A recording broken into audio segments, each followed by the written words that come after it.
ce matin, Seigneur. Parce que c'est toi qui changes notre histoire. Et ce matin, Seigneur, nous croyons au nom de Jésus. Que tu te manifestes encore dans nos vies et dans la vie de toutes nos familles.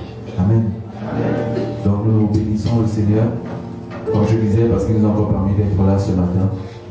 Je bénis encore le Seigneur pour la vie de son serviteur, le pasteur Blanco et son épouse, ainsi que pour toute sa famille, qui me donne encore l'occasion, de nous présenter devant vous ce matin. Et je bénis le Seigneur pour vos vies. Parce que je sais que si vous êtes là, c'est parce que le Seigneur a encore permis que nous puissions encore partager un message qui vient de lui. Amen. Le Seigneur vous connaît, le Seigneur change des histoires tous les jours. Et ce n'est pas votre histoire qui les aura comme ça. Amen. Donc, vous savez, chaque fois que je monte ici, c'est comme si c'était la première fois. Je comprends par là qu'on ne se familiarise pas avec les choses de Dieu. Chaque fois, c'était comme si c'est ma première fois de venir et de lire un message. Je ressens toujours la même chose, mais je crois par la foi que le Seigneur, c'est lui qui conduit ces moments. Ce n'est pas moi, c'est lui. Donc, tant qu'on remet tout entre les mains de Dieu, on est sûr que ce message passera selon ce qu'il a prévu et selon le Saint-Esprit. Amen. Donc, la semaine passée, nous avons vu un thème, je pense, qui nous a aidé, qui nous a fait tellement de bien. Et je crois que durant cette semaine, plusieurs personnes ont dû se rappeler. Plusieurs personnes ont dû retourner dans le lieu secret. Plusieurs personnes ont dû reprendre certainement leur verset de l'année et encore méditer dessus. Nous avons vu, n'oublie pas ce que Dieu t'a dit. Parce que chacun de nous, Dieu nous a parlé. À chacun de nous, Dieu nous a dit des choses en ce début d'année. Comme l'année dernière, Dieu a parlé. Et Dieu ne cesse de parler. Dieu parle toujours. Quand Dieu arrête de parler dans ta vie, dis-toi que tu t'es éloigné de lui. Parce que chaque fois, Dieu a des paroles pour toi. Chaque fois, il renouvelle ses bontés sur ta vie. Comme je disais, une relation est fondée forcément sur quelque chose. Les hommes font des relations sur les contrats, ils font des relations sur des principes, sur des accords, sur des promesses. Et Dieu fait la même chose. Dieu te parle. Quand Dieu vient tisser son alliance avec toi, il fonde forcément cette alliance sur quelque chose. Il se passe forcément sur des paroles. Parce que la parole, c'est Dieu. Dieu, c'est la parole. Et chaque fois qu'il vient vers toi, il a toujours quelque chose à te dire. Chaque fois qu'il vient vers toi, il a toujours quelque chose pour toi. Toujours des promesses. Et nous avons vu que la parole de Dieu ne sort jamais.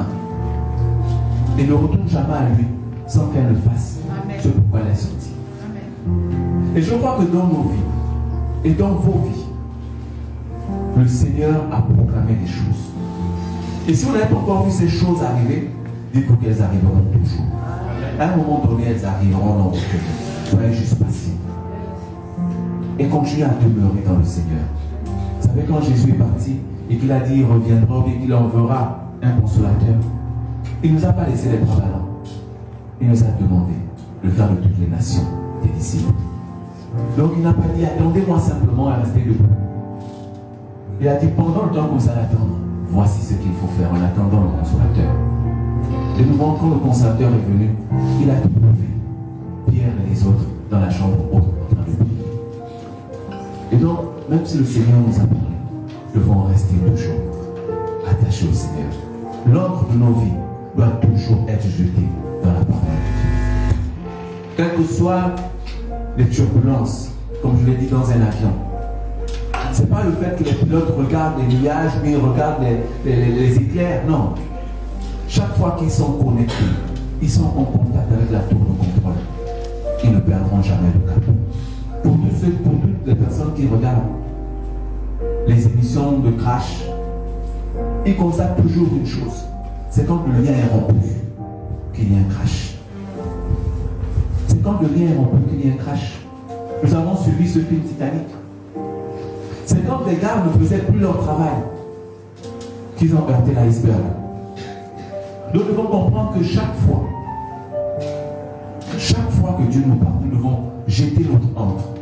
Nous devons toujours rester connectés à cette tour de contrôle.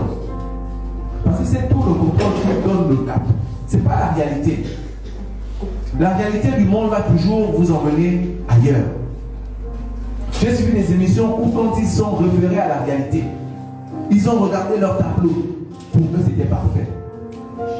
Et quelques secondes plus tard, ils se sont retrouvés devant des montagnes. Ils pouvaient faire une marche arrière, c'était fini. Ils ont vu leur vie basculer à un temps record. D'autres se retrouvaient, d'autres étaient à quelques kilomètres. Ils voyaient même la piste d'atterrissage. Mais parce qu'ils n'étaient plus en contact, ils croyaient tellement faire avec leurs propres efforts, leur propre expérience. Ça faisait 20 ans qu'ils étaient pilotes commandants. Et ils croyaient que bon, ils vont s'en sortir d'eux-mêmes. Mais ils ont regardé à côté. Et c'est la même chose avec Dieu. Quand vous regardez toujours à côté, quand vous ne vous référez pas à Dieu, quand vous ne jetez pas votre encre dans la parole que Dieu vous a donnée, vous sortez automatiquement de ce qu'il a prévu pour vous. Vous vous détournez complètement du projet ou des plans qu'il a établis dans votre vie. Nous devons comprendre par ce message que nous ne devons jamais oublier. Parce que Dieu, lui, n'est pas oublié. Dieu, il n'oublie pas.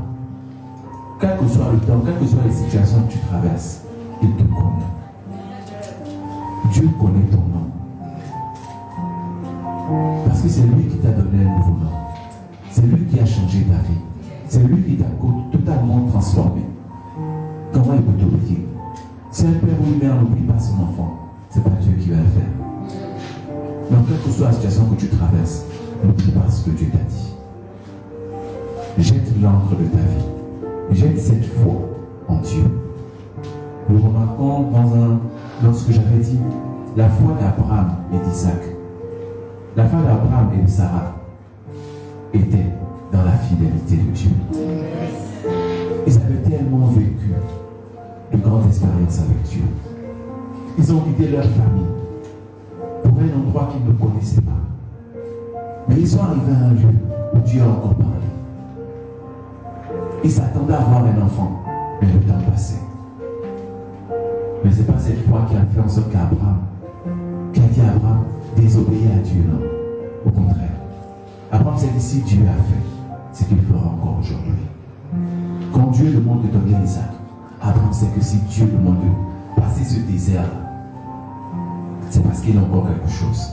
Abraham n'avait jamais oublié ce que Dieu lui avait dit. Dieu avait dit à Abraham, tu seras le père d'une multitude. Alors Abraham, même si son corps vieillissait et s'affaiblissait, même s'il voyait sa femme ridée, peut-être tenir sur un bâton, Abraham savait que Dieu avait dit par cette femme-là, je serai le père d'une multitude. Et qu'est-ce que Dieu t'a dit? Au sortir de cette une semaine de méditation, qu'est-ce que Dieu t'a révélé? Au sortir de cette nouvelle année, de cette ancienne année pour entrer dans la nouvelle, qu'est-ce que Dieu t'a dit? N'oublie pas ce que Dieu t'a dit. Parce que c'est sur cette base-là, c'est sur cette parole-là, que ton encre est jetée. Pierre et les autres étaient dans le bateau. La mer et le vent soufflaient. Les vagues étaient tellement fortes. Mais à un moment donné, ils se sont souvenus qu'ils n'étaient pas seuls. Ils ont réveillé la personne à côté. Mais à un moment donné, je dois te souvenir que quel que soit ce que tu vis, quels que soient les temps que tu traverses, le désert, les paroles des gens, dis-toi que tu n'es pas seul. Parce que Jésus t'a dit, il sera toujours là. Jésus t'a dit, je suis là. Je serai toujours là jusqu'à la fin du monde. N'oublie pas cette parole, elle est pour toi ce matin. Ne l'oublie pas. N'oublie pas ce que Dieu t'a dit. Jette ton encre dans la parole de Dieu. Et aucun problème ne restera infini dans ta vie. Parce que Dieu est la solution. Amen. Donc ce matin, nous allons continuer toujours dans cette même lancée. Et nous avons comme thème ce matin, ton Dieu a le dernier mot. Ton Dieu a le dernier mot. Tu as cru dans beaucoup de choses. Tu as investi dans beaucoup de choses. Il y a des paroles qui ont brisé ton cœur. Il y a des résultats médicaux qui t'ont anéanti. On t'a dit un tas de choses sur ta vie.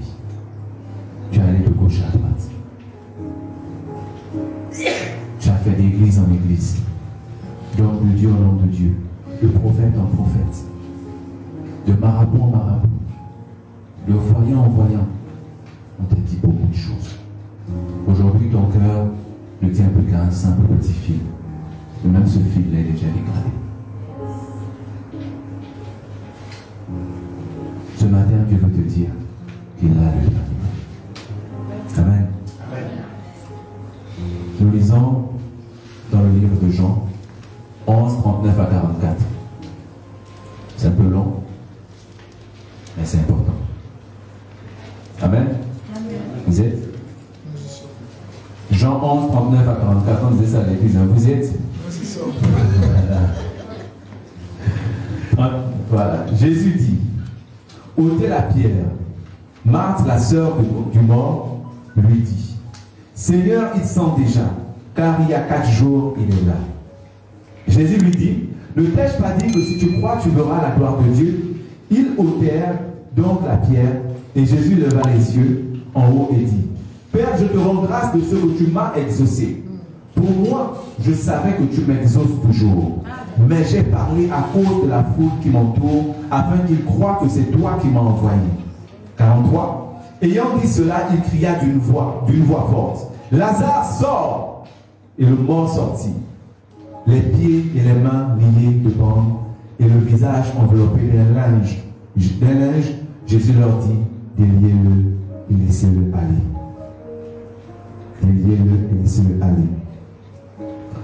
Alors que les hommes pensaient que l'histoire de Lazare était finie, que son livre était fermé dans le livre de sa vie, son histoire, son corps enterré, il sentait déjà. C'est à ce moment que Jésus vient transformer les choses.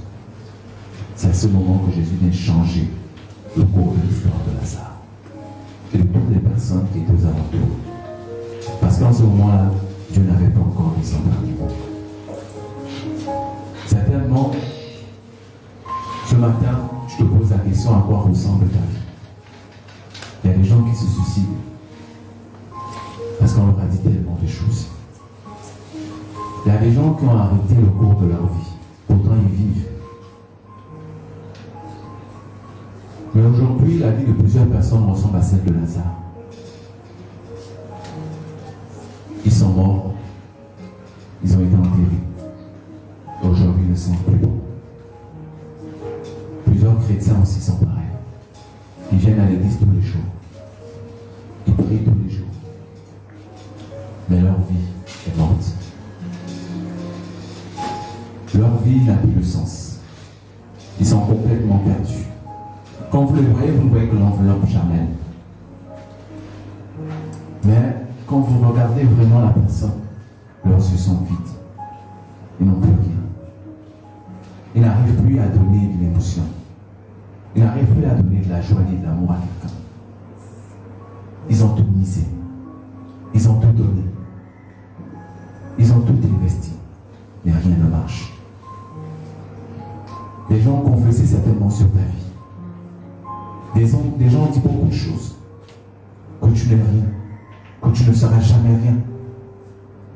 Tu as entendu beaucoup de choses que tu t'es consacré à des rituels mystiques. Il y a eu des alliances dans ta famille. Et tu as entendu que dans toute votre famille, personne ne va évoluer. Tu as même entendu que c'est toi la bête de la famille. C'est toi la viande de la famille que tout le monde doit manger. Tu as entendu que tu es malade et cette maladie-là ne guérira jamais. Qu'est-ce qu'on t'a pas dit? Qu'est-ce que le médecin n'a pas fait sortir comme résultat? Certains on a dit c'est fini, tu es au stade terminal. Il n'y a plus d'issue pour toi. Ou pour qu'on te guérisse, il faut voyager, mais tu n'as pas de moyens. Tu n'as pas de moyens, qu'est-ce que tu vas faire? Je n'ai pas de moyens, je ne peux pas me faire opérer, je ne peux pas me soigner. Mais la vie est finie pour moi. Certains on leur a dit qu'il te reste 3 jours. Il te reste quelques jours à vivre, quelques mois à vivre. Passe ce temps-là à vivre avec tes enfants, à t'amuser avec tes enfants, à jouir de la vie. On a dit tellement de choses. On a dit tellement de choses dans la vie de beaucoup de personnes. Et quand ils regardent leur vie, effectivement, ils vont d'échec en échec. Tout ce qu'ils entreprennent marche pas, ne démarre pas. Ils sont sur le point mort. Quand vous êtes sur le point mort d'une voiture, quelle que soit l'accélération que vous allez faire, elle ne va jamais ni avancer ni reculer. Parce que vous êtes au point mort. Et beaucoup de personnes se retrouvent comme la vie de Lazare. Les hommes les ont enterrés. On a tout fait. C'est fini. Pour eux, pour ces hommes-là, la personne elle est morte. Les situations de la vie te dépassent. Et tu te dis c'est fini pour moi. On entend dans les médias, surtout français, que les gens se suicident. Je suivais encore une émission récemment où on disait que 9 gendarmes s'étaient suicidés. Pourquoi? Parce que la vie les avait dépassés. Les situations qu'ils traversaient les avaient dépassés. Vous comprenez un peu combien de fois les paroles des gens peuvent faire du mal. Combien de fois les situations ou les moments que nous traversons, les échecs, peuvent détruire toute une vie. Et il y a des gens qui acceptent ces situations. Si on se suicide, c'est parce qu'on a accepté la situation. On a accepté qu'on était mort, bien qu'étant vivant. Bien qu'ayant la vie, ce souffle de vie que d'autres personnes recherchent dans les hôpitaux, nous avons accepté que nous étions morts. Nous avons accepté que nous étions déjà enterrés et que notre vie ne servait plus à rien. Combien de personnes ont eu à dire cette phrase-là, ma vie ne sert plus à rien? Parce que dans ta famille, on t'a donné tout type de nom. Tu n'as pas le mot à dire. Tu déposes des dossiers, mais ça ne passe pas. Tu t'es mis dans la tête que tu ne servais à rien. Pourtant, tu as investi tellement de choses. Tu t'es tellement investi, tu as tellement essayé, mais ça ne marche pas. Dans ta famille, on a dit, quel que soit ton niveau d'études, quel que soit le niveau d'études de tous ces enfants-là, ils n'auront jamais un travail. Et ce qui fait que parfois, quand tu vas même à un entretien de travail, tu as déjà ça dans la tête. Tu vas avec ton dossier, mais tu n'es même pas confiant. Tu n'es même pas sûr de toi. Tu n'es même pas sûr qu'on va t'ouvrir la porte pour entrer dans cette entreprise. Tu commences à dire, je ne suis rien. Tu répètes ces mots que tu as entendus, que l'ennemi a mis au-dedans de toi. Je ne suis rien, je ne vaux rien. Mais quel est mon nom? Qui connaît ma famille? Comme on dit maintenant dans le monde, qui est mon parent? Qui est mon parent? Mon frère avait eu une histoire presque pareille, où il était parti avec la grande soeur de ma maman, donc ma tante. Et ils sont partis parce que le monsieur avait été soigné par ma tante en question qui travaille dans un hôpital. Bon, aujourd'hui elle est à la retraite. Et le monsieur avait demandé d'emmener le dossier de son fils. Comme malgré qu'il était sur le lit de l'hôpital, il avait eu une promotion. Donc, elle toute contente, elle amène l'enfant, puisqu'il revenait du Sénégal, tout fraîchement avec ses diplômes. Ils vont vers le monsieur, ils attendent. On annonce, le monsieur est tout content, c'est la dame qui a sauvé sa vie. Et donc, il regarde le dossier, c'est bien, c'est intéressant. Il demande à la maman, est-ce qu'on peut d'abord nous laisser seul? Je parle avec le petit. Elle dit non. Donc il pose à mon frère la question. Qui est ton parent? Est-ce que tu es baptisé? Qui est ton parent? Bon, lui, ne sachant pas de quel parent il parle, il dit oui, je suis baptisé, j'ai un parent. Mais c'est qui ton parent? C'est un vieux pasteur dans notre village. Donc il a donné le nom de ce parent-là qui est un vieux pasteur dans notre village, que peut-être je pense qu'il est décédé aujourd'hui.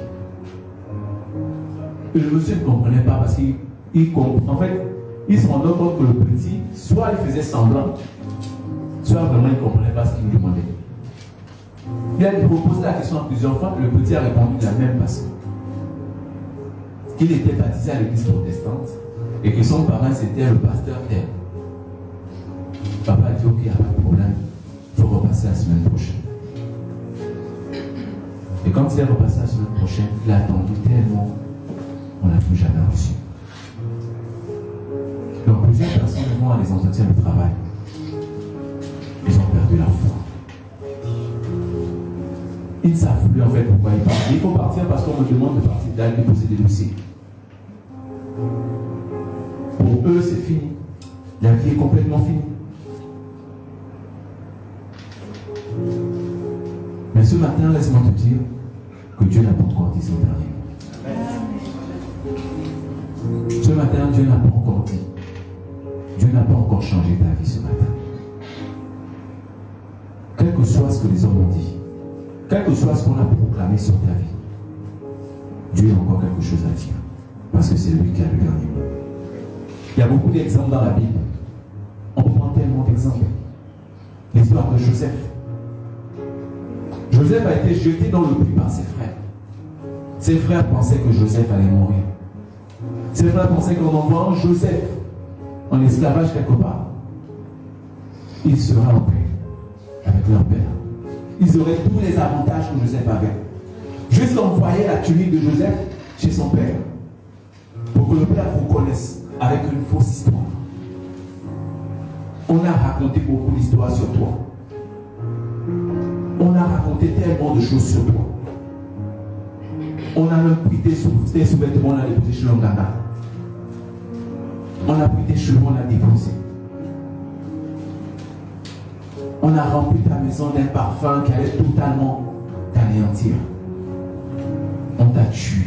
On a pensé qu'on te tuait. Les hommes pensaient qu'ils avaient fini avec toi. Les frères de Joseph pensaient qu'ils avaient fini avec Joseph. Ils pensaient que c'était fini. Et quand ils vont voir Jacob, Jacob reconnaît la tunique de son fils. Ils disent à Jacob, une bête féroce l'a dévoré. Et beaucoup de personnes aujourd'hui, il y a des bêtes féroces qui ont dévoré leur vie. Il y a des bêtes féroces qui ont complètement détruit leur vie. Il y a des choses aujourd'hui que je te dis, tu ne peux plus changer, c'est fini. Ta vie est complètement finie, tu n'attends que la mort. Combien de personnes se disent ça chaque jour? Devant des situations difficiles, où on pense qu'on n'a plus de solution, on pense que c'est fini. Parce qu'on vous a dit demain, c'est fini pour toi. Demain, tu seras licencié. Tout est là, tout est clair.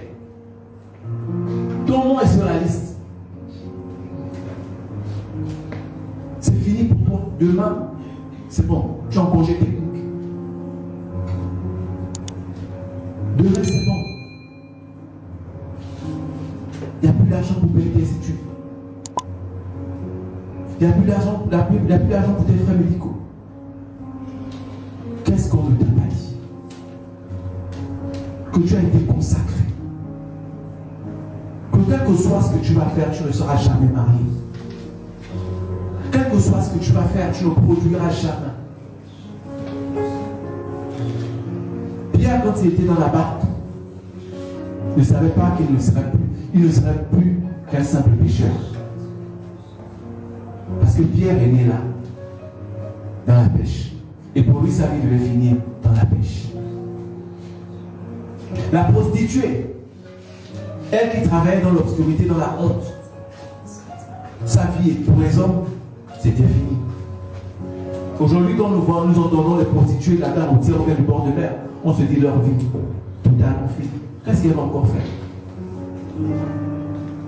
Mais tant que Dieu n'a pas dit son dernier mot, rien n'est encore fini. Tant que Dieu n'a pas dit son dernier mot sur ta vie, rien n'est encore fini. Cette maladie qui te ronge depuis des années, ce cancer dont on ne trouve pas la solution,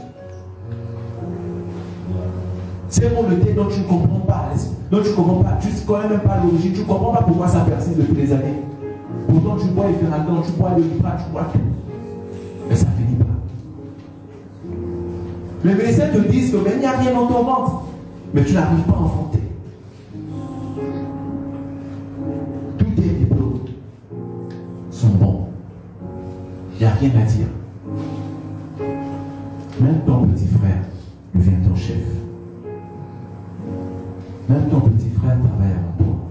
Pourtant, tu l'accompagnais, tu déposais tout le temps au jardin ou à la crèche. Mais aujourd'hui, c'est toi qui viens tout le temps frapper devant sa porte. Combien de personnes vivent cette humiliation et se disent que leur vie est finie? Mais dis-toi ce matin qu'autant qu'il y a un Dieu, ta vie n'est pas encore finie. Amen. Ta vie n'est pas encore finie. déclaré sur la vie de Joseph. Et Jacob a porté le deuil. Et beaucoup portent le deuil comme ça. Combien de personnes portent le deuil chaque jour de leur situation? La dernière fois, je disais de ne pas confesser. De ne pas confesser la réalité. De ne pas confesser la... Mais il y a des gens qui confessent leur mort chaque jour. Il y a des gens qui confessent chaque jour leur mort. Comment ça va? Oh mon frère, ça ne va pas. Quand tu me vois là, vraiment, ça ne va pas. Je l'ai déposé. Le médecin m'a dit que tu confesses ta mort. Quand on te voit, on cherche même à feinter, à te feinter, à changer de voix. Parce qu'on aura la même récitation, la même poésie. Tu deviens une personne fade aux yeux des gens. Plus personne ne veut te recevoir parce que ton discours est le même. Ton discours est le même. Quand on te voit, ta vie elle est morte. Il y a beaucoup de personnes qui sont là dehors, qui ont des diplômes, mais qui ne peuvent plus aller déposer parce que pour eux, comme on a dit dans la famille que personne ne va réussir, pour lui il s'est dit je ne vais plus jamais, je ne vais pas réussir. Pourtant c'est un intellectuel, il est ingénieur. Mais pour lui, parce que dans la famille on a dit il ne va pas réussir, il ne va jamais réussir. Il y a des paroles qui ont changé des vies. Il y a des paroles aussi qui ont détruit des vies. Vous savez, vous pouvez être le collègue d'une personne qui a le grand diplôme. Il touche énormément d'argent. Mais parce que dans sa vie et dans sa famille, on a dit qu'il ne fera jamais rien à cet argent. Il s'est tellement mis dans cette réalité. Il a tellement confessé cette parole que quel que soit le salaire qu'il aura, sa vie ne va jamais décoller. Quel que soit ce qu'il pourra posséder comme matériel, il ne fera jamais rien. Parce que c'est là, son mind a été touché. Parce qu'il ne croit plus en rien, sa vie elle est complètement sèche, elle est morte. Elle est comme Lazare aujourd'hui. Elle est enterrée. Ce qu'il fait aujourd'hui, c'est se laisser pousser par le vent. Pour lui, il vit par la chance. Ah, j'ai eu ma chance aujourd'hui. Et quand un jour tombe, oh oui, les parents avaient raison. C'est vrai, je ne serai jamais quelqu'un. Quel que soit ce que j'ai, je ne pourrai jamais être quelqu'un. Quelles que soient mes études. Mais si tu es arrivé où tu es, c'est parce qu'il y a un Dieu qui t'a conduit. Amen.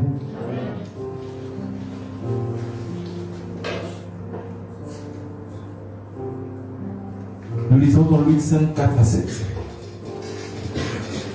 Lorsqu'il eut cessé de parler, il dit à Simon, avance en pleine eau et jetez vos filets pour pêcher. Simon Pierre lui dit, Maître, nous avons travaillé toute la nuit sans rien prendre, mais sur ta parole je jetterai les filets.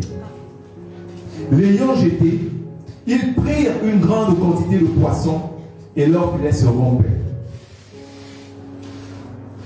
Ils firent signe à leurs compagnons qui étaient dans l'autre barque de venir les aider. Ils vinrent et ils remplirent les deux barques au point qu'elles s'enfonçaient. Je vous ai dit, Simon Pierre est né dans la pêche. Il était devenu un entrepreneur dans la pêche. Simon avait l'expérience. S'il fallait diplômer Simon, il serait ingénieur en stratégie de pêche. Mais ce soir, Simon a pêché comme pas possible. Du moins, il a essayé de pêcher comme pas possible. Il a jeté tous ses filets de tous les côtés. Au point de dire à Jésus, on a jeté toute la nuit. Parce qu'il a essayé de tous les côtés. Il n'a même pas pu attraper un poisson. Et quand Jésus vient monter dans la barque, Pierre et les autres sont en train de nettoyer les filets pour les ranger. Quand Jésus vient dans ta vie, te voilà maintenant en train de ranger ta vie parce que pour toi la vie est finie. Tu n'as plus rien à cirer, c'est bon. J'ai plus d'efforts à faire. J'ai tout donné. J'ai tout investi. Tout ce que j'avais, on a suivi la carte quand les campagnes jouaient. On a mis des organes. Et beaucoup ont mis des organes. J'ai tout donné. Pour moi, c'est bon. Mais Jésus te dit, jette le filet. Jésus a dit à Pierre, jette le filet. Va en pleine mer et jette le filet. N'aie pas peur. Pierre retourne encore à Jésus et dit, Maître, on a jeté les filets toute la nuit. Mais, puisque tu dis de jeter, je vais quand même jeter. Dis à Jésus, puisque tu me dis que ma vie n'est pas encore finie, je vais continuer à croire. Puisque tu me dis d'aller en eau profonde, je vais continuer à aller en eau profonde. Amen. Alors nous voyons par la suite ce qui est arrivé à Pierre. Ce qui va arriver certainement dans ta vie, si tu fais comme Pierre. Je vais revenir rapidement. Je vais revenir. Nous nous rappelons de la femme qui avait perdu son enfant. Elle avait un seul enfant unique. Je ne sais pas si c'est l'aveugle de Naïm ou je ne sais pas trop. Voilà.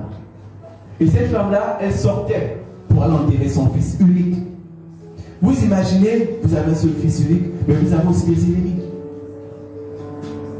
Vous avez des gens qui veulent vous perdre, qui veulent vous voir sombrer. C'est ce seul enfant unique, certainement, qui vous apportait tout ce que vous possédez.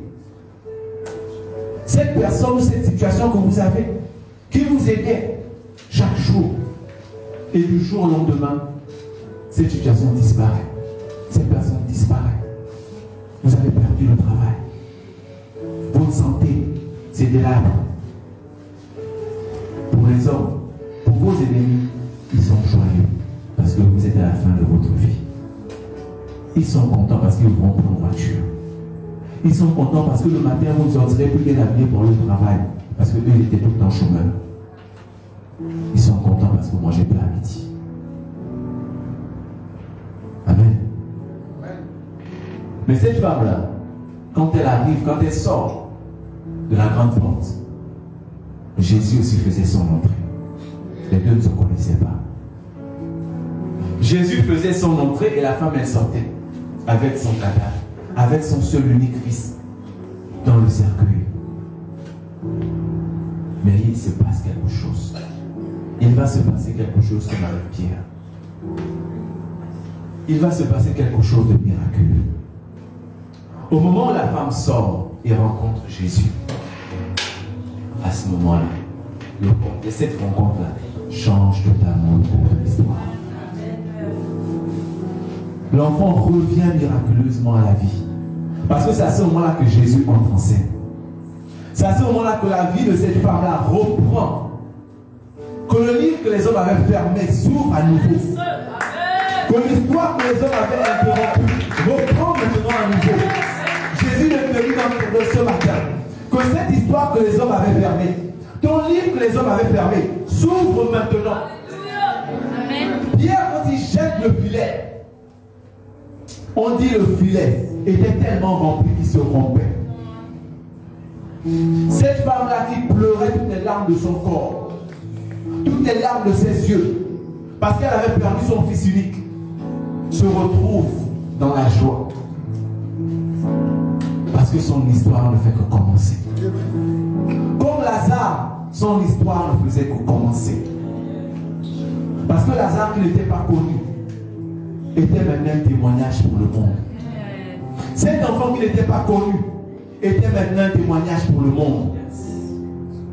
Aujourd'hui, Dieu te dit, quel que soit ce que les hommes ont proclamé sur ta vie, quel que soit ce qu'on t'a dit, que dans ta famille, il y a une alliance qui a été faite depuis des générations et qui revendique encore sur ta vie. Dis-toi aujourd'hui que quel que soit ce blocage-là, Dieu t'a débloqué. Dieu t'a débloqué ce matin. Amen. Nous avons vu Pierre. Pierre ne s'est pas juste arrêté dans la pêche. Mais Pierre appelait les autres barques. Venez. Pour dire que Pierre est devenu une source de bénédiction. Toi qui n'étais plus rien. Toi qui avais proclamé dans ta vie la mort. Les hommes avaient proclamé. Tu avais accepté. Comme Jacob, tu as porté le cœur de ce fils qui n'était pas encore mort. Mais Dieu te dit ce matin, jette le filet. Et Dieu fait de toi une source de bénédiction. Afin que ceux qui n'ont pas semé viennent même manger au pain que tu as semé. Amen. Dieu est bon. Tant que Dieu n'a pas dit son dernier mot sur ta vie, ne dis pas que tu es. Quel que soit ce que les gens vont dire. Je disais hier, même si on te prend pour un fou, dis que c'est Dieu. Comment j'attends.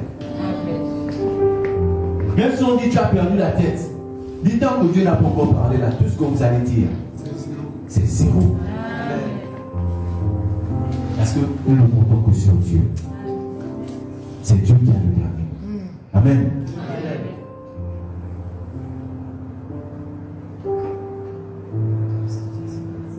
Quelle que soit ce que les hommes vont vous dire, ne mettez pas votre foi. Parce que les hommes changent. Comme je vous ai dit, la réalité change d'un moment à un autre. Mais la vérité demeure. La vérité ne change pas.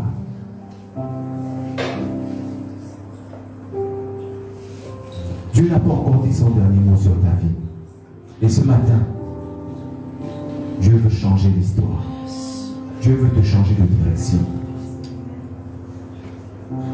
Il veut tellement te changer de direction que rien ne va empêcher l'exécution de cet ordre divin, de cette parole divine. Quel que soit ce que l'ennemi voudra encore faire, quel que soit ce que le marabout voudrait faire avec le sous-vêtement qu'on lui a donné, cela ne va pas agir.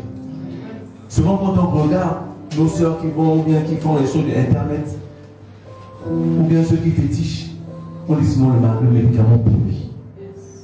À un moment donné, ça pourrit. À un moment donné, chez l'Ongara, ça n'a plus d'utilité. Parce qu'il y a une puissance supérieure qui a plus. Dieu a parlé. Et rien ne pourra empêcher l'exécution de cet ordre, de ce décret divin. Parce que c'est un décret qui a été plus haut que le ciel. Pour ta vie. Amen. Dans le désespoir, dans la peur, dis-toi qu'il y a un décret qui sera pris ce matin dans ta vie. Parce que Dieu, c'est là le dernier mot. Ne donne pas le pouvoir aux hommes. Ne donne pas le pouvoir aux hommes. Souvent nous le faisons inconsciemment. Souvent nous parlons comme ça. Nous disons pas comme ça. Mais les paroles qui sortent de nos bouches ont une grande influence sur nous. Faisons attention à ce que nous disons comme ça. Dieu est le dernier mot sur nos vies. Mais comment laisser Dieu agir en ayant ce dernier mot-là? Parce que plusieurs personnes peuvent le faire. Mais je vous ai dit, quand vous n'entendez plus Dieu parler dans votre vie, ce n'est pas que Dieu s'est éloigné de vous. C'est que vous vous êtes trop éloigné de Dieu. Vous vous êtes trop éloigné, vous avez trop pris de la distance. Je vous ai dit en montant ici que j'ai l'impression chaque fois que je monte que c'est mon premier jour. Parce qu'on se familiarise pas avec Dieu. Vous savez, quand vous familiarisez avec une personne, vous oubliez tous, en fait, l'autorité de cette personne. Et vous pensez que vous pouvez tout faire. Vous pouvez être absent, vous pouvez être en retard, vous pouvez vous amuser, vous pouvez ouvrir la bouche, montrer vos dents à cette personne. Parce que vous pensez que cette relation-là, elle s'est tellement rapprochée qu'il n'y a plus de respect. Et souvent, c'est l'erreur que nous faisons. Parce que nous pensons tellement que Dieu est toujours là, que Dieu c'est mon ami. On chante mon ami, mon ami, mon ami. Qu'on oublie que ce Dieu-là, c'est lui qui détient notre vie. Et c'est lui qui a le dernier. Et souvent, quand nous n'entendons plus Dieu, c'est parce qu'on a tellement pris la distance. On s'est dit, va nous comprendre. Que tu es dans le désert, tu es dans l'obscurité. Tu vis sans vivre. En oubliant que ce Dieu-là, que tu ne respectes plus. Donc tu ne viens plus t'agenouiller. C'est lui qui décide sur ta vie. Amen. Et si tu n'entends pas sa voix, c'est parce que tu t'es éloigné. Rapproche-toi de Dieu. Amen. Fléchis tes cheveux.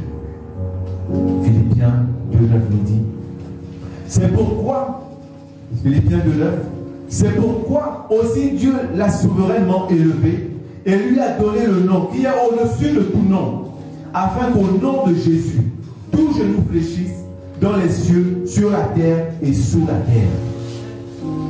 Il y a des situations où tes genoux doivent fléchir devant le nom puissant de Jésus-Christ. Il y a des situations où tu ne peux pas rester comme ça. Dire, je veux encore me battre.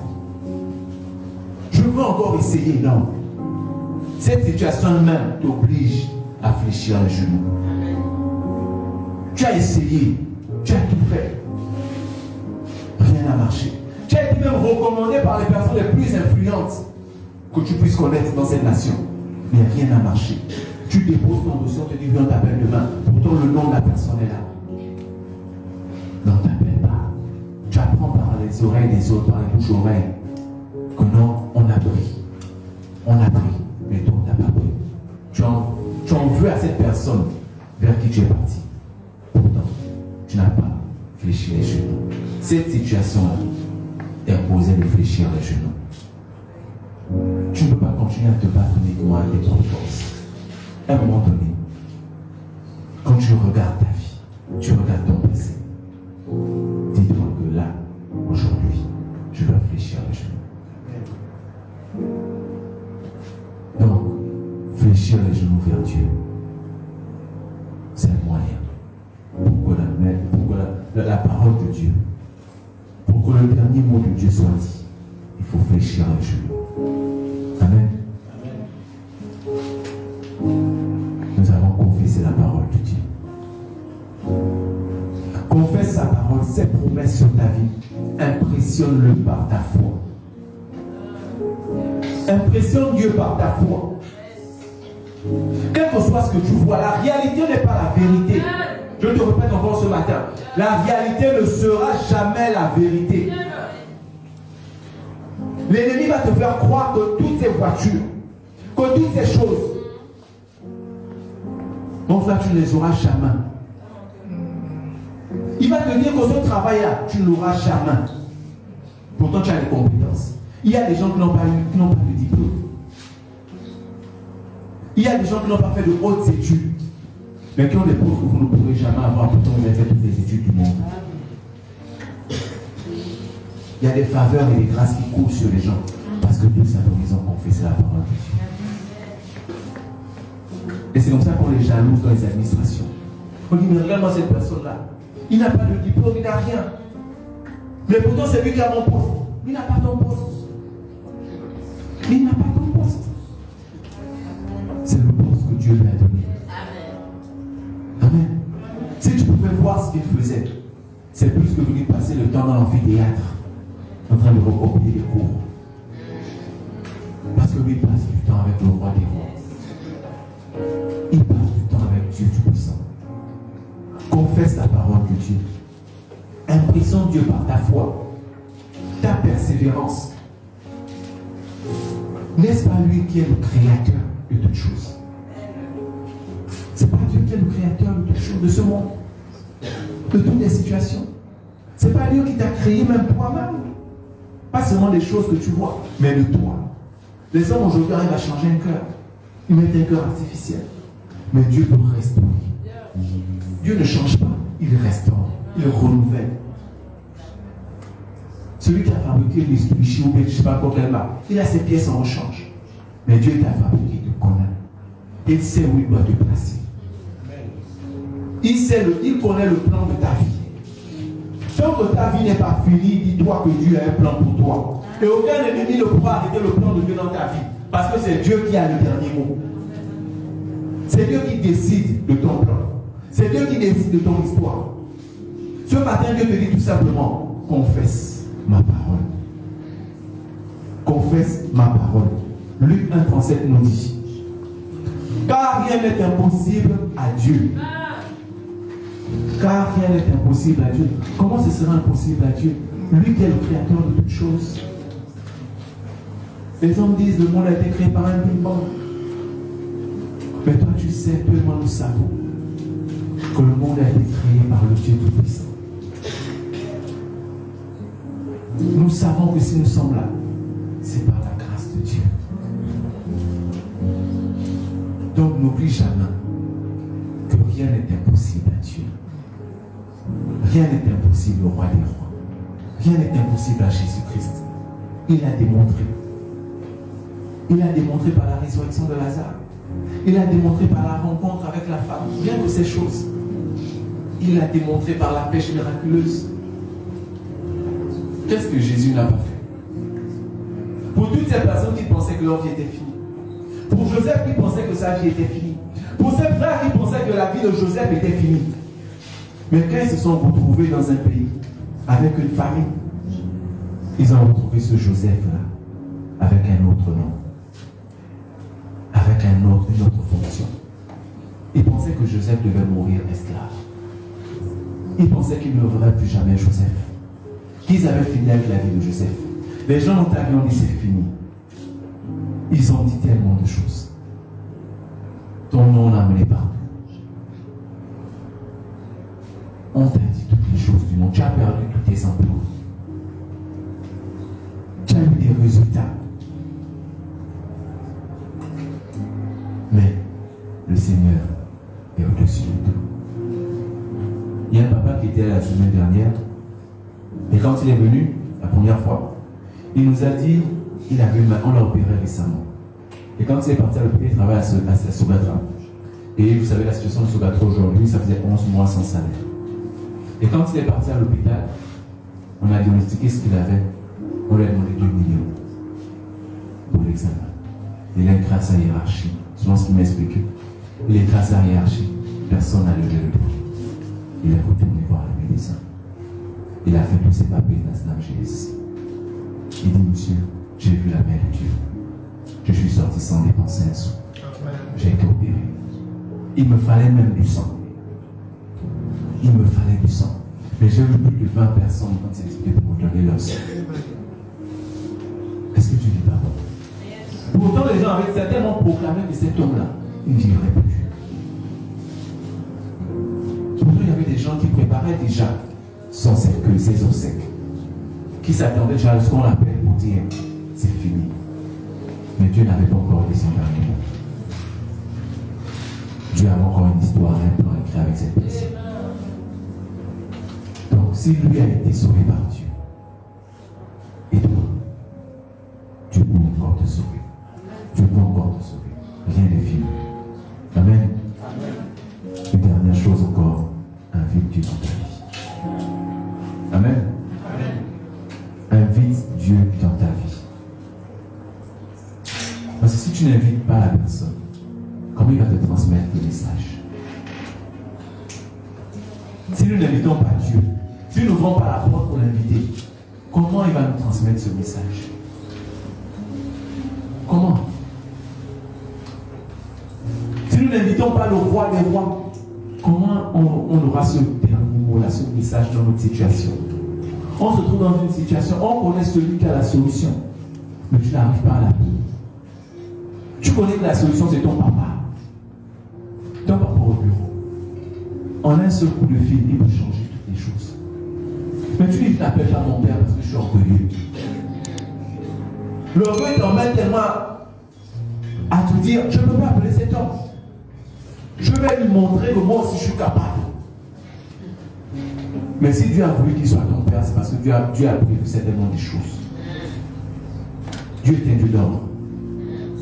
À un moment donné, l'homme doit comprendre qu'il doit faire taire son orgueil. Il doit anéantir cet orgueil-là et faire la place à l'humilité. Dire à Dieu, Seigneur, je t'invite dans ma vie. Quel que soit ce que tu as fait, c'est vrai. Tu as tout fait. Tu as tout essayé. Toutes les formules des hommes, tu as essayé. Ton groupe battait de l'air, tu as essayé de tous les côtés, mais rien. Tu as vu les meilleurs médecins. Tu es allé partout dans tous les pays possibles, aux États-Unis, en Algérie, partout en Turquie. Rien. Tu as été voir les super bishops au Nigeria. Rien. Tu as appelé sur les radios. On a même fait la profession, on t'a vu. On n'a pas dit qu'ils ne t'ont pas vu, ils t'ont vu. Comme la soeur disait, il y a d'autres qui disent même, mais c'est une chose que Dieu n'a pas vue. Eux, ils ont vu ça sur toi. Tu as tout essayé. Qu'est-ce que tu n'as pas fait? Qu'est-ce qu'on peut encore te dire aujourd'hui qui va t'étonner? On dit la femme à la perte de sang. Qu'est-ce qu'elle a pensé? Toute sa fortune est partie. Quand tu as mal à la dent, on te dessine toutes les portions. Tu essaies. Qu'est-ce que tu n'as pas essayé? Tu as investi. On t'a dit non, là-bas c'est bon. Tu as pris l'argent, tu as donné. On t'a dit non, ça c'est bon. Tu as pris, tu as donné. À la fin, tu te retrouves au point mort. À un moment donné, cet orgueil-là, de vouloir montrer aux gens que tu peux t'en sortir le problème. Fais taire cet orgueil. Dis-toi que j'appelle celui-là qui peut nous sortir de toutes les situations.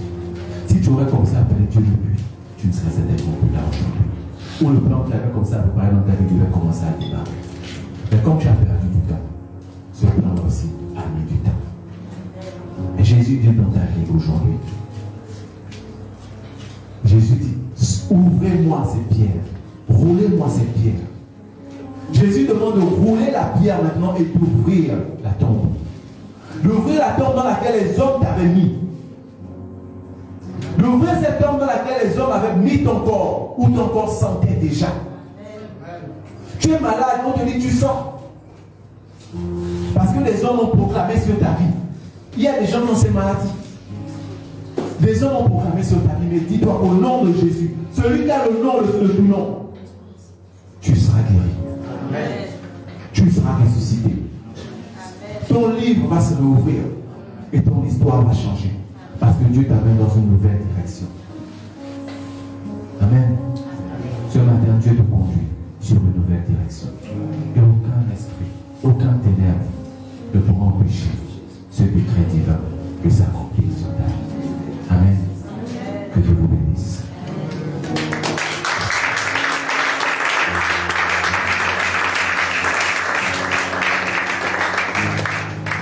Priez le Seigneur pour ses paroles.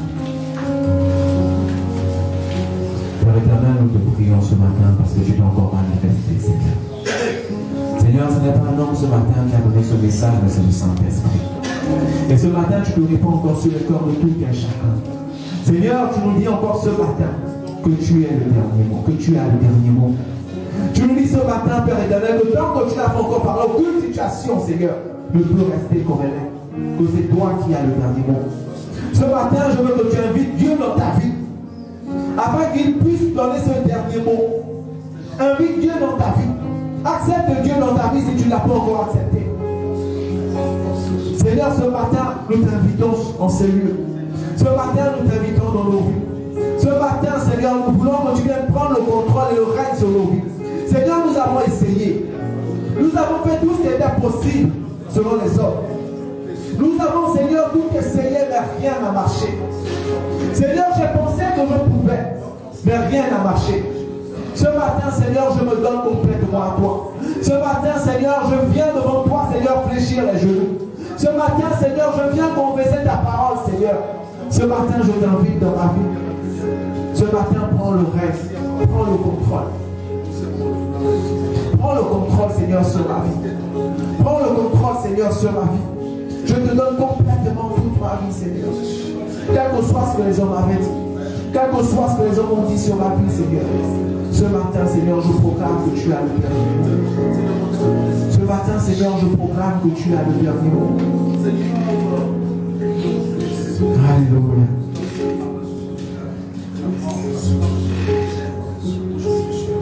Alléluia. Merci, Seigneur. Merci de régner dans nos vies ce matin. Seigneur, nous avons besoin de toi. Comme tu as ressuscité Lazare, Seigneur. Seigneur, ressuscite-moi aujourd'hui. Quand tu as ouvert le livre de Lazare, Seigneur, ouvre mon livre aujourd'hui. Seigneur, ma vie est entre tes mains. Et nous remettons toutes choses entre tes mains. Merci, Seigneur. Alléluia. Alléluia. Est-ce que Dieu peut changer la vie de quelqu'un ce matin? Est-ce que quelqu'un croit que Dieu peut changer sa vie ce matin?